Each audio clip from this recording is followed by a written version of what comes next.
প্রিয় জনগণ, প্রিয় চৌদ্দগ্রামবাসী, একটা কথা স্পষ্টভাবে মনে রাখতে হবে, এই নির্বাচন কোনো বিচ্ছিন্ন ঘটনা নয়। এই নির্বাচন জুলাই গণঅভ্যুত্থানের ধারাবাহিকতা।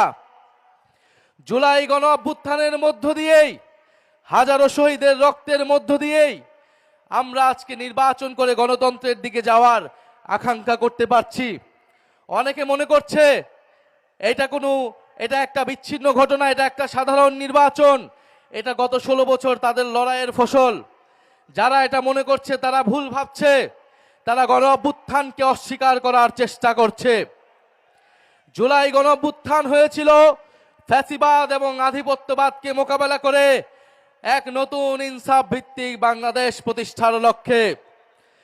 কিন্তু আমরা দেখছি আমাদের পার্শ্ববর্তী দেশ, যারা বিভিন্ন সময় গত 16 বছর ধরে বাংলাদেশের রাজনীতি এবং বাংলাদেশের নির্বাচনে বারবার হস্তক্ষেপ করে গিয়েছে, এবারের নির্বাচনকে ঘিরেও তাদের নানান তৎপরতা আমাদের চোখে পড়ছে।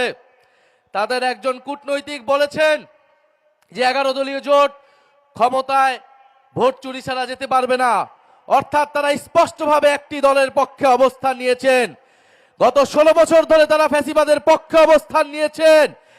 আমাদের ভাই শরীফ ওসমান হাদি সে ভারতীয় আধিপত্যবাদের বিরুদ্ধে লড়াই করে শহীদ হয়েছেন।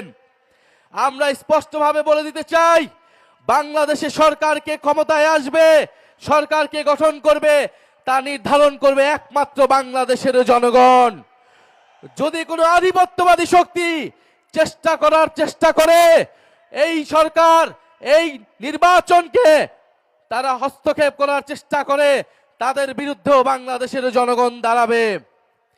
প্রিয় সংগ্রামী ভাই ও বোনেরা, আমরা চৌদ্দগ্রামবাসীর প্রতি আহ্বান জানাচ্ছি, উদাত্তভাবে অনুরোধ করছি, আপনারা বাংলাদেশের অভিজ্ঞ বলিষ্ঠ নেতা ডক্টর সৈয়দ আব্দুল্লাহ মোহাম্মদ তাহের ভাইকে দাঁড়িপাল্লায় ভোট দিয়ে জয়যুক্ত করুন।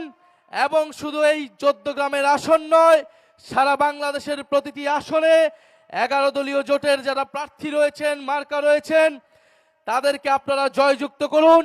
ইনশাআল্লাহ 11 দলীয় জোট সরকার গঠন করে জুলাই গণঅভ্যুত্থানের যে অসমাপ্ত কাজ, সংস্কারের যে অসমাপ্ত কাজ, শরীফ ওসমান হাদির যেই স্বপ্ন, সেই স্বপ্ন তারা বাস্তবায়ন করবে।